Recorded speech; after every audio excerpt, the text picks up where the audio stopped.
Breaking news చూస్తున్నాము. Liquor scam కేసులో SIT charge sheet పై అభ్యంతరాలు వ్యక్తం చేస్తోంది ACB court. June 19 primary, August 11 రెండో ఛార్జ్ షీట్ ని దాఖలు చేసింది సిట్.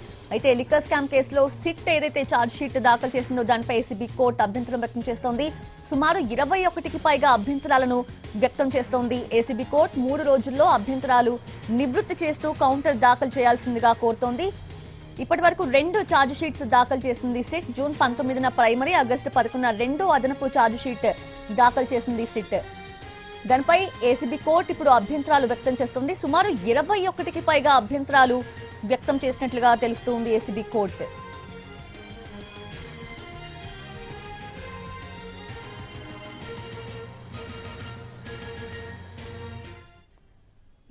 లేటెస్ట్ అప్డేట్స్ అందించేందుకు మా ప్రతినిధి శ్రీకాంత్ సిద్ధంగా ఉన్నారు. శ్రీకాంత్, 1 కాదు 2 కాదు ఏకంగా 21 అభ్యంతరాలను వ్యక్తం చేస్తోంది ఏసీబీ కోర్టు. వాటికి సంబంధించిన డీటెయిల్స్ ఏమైనా ఉన్నాయా మన దగ్గర?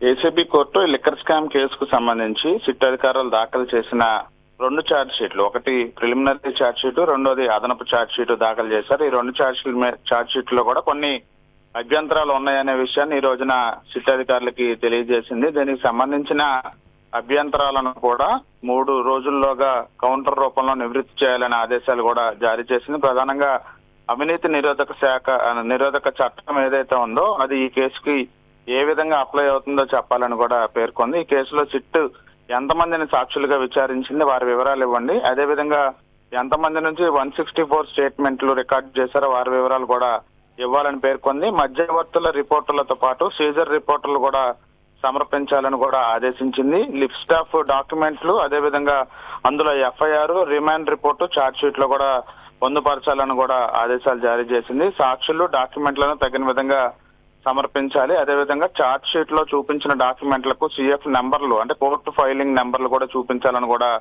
ఆదేశించింది. దీంతో పాటు ఈ 2 ఛార్జ్ షీట్లలో ప్రిలిమినరీ ఏది, ఫైనల్ ఛార్జ్ షీట్ ఏదనేది కూడా స్పష్టంగా చెప్పలేదని కూడా చెప్పింది. ఎఫ్ఎస్ఎల్ రిపోర్ట్లు ఇంకా ఫైల్ చేయకుండానే ఛార్జ్ షీట్ గా ఇది ఎలా మెయింటైనబుల్ అవుతుందని కూడా వివరించాలని కూడా పేర్కొంది.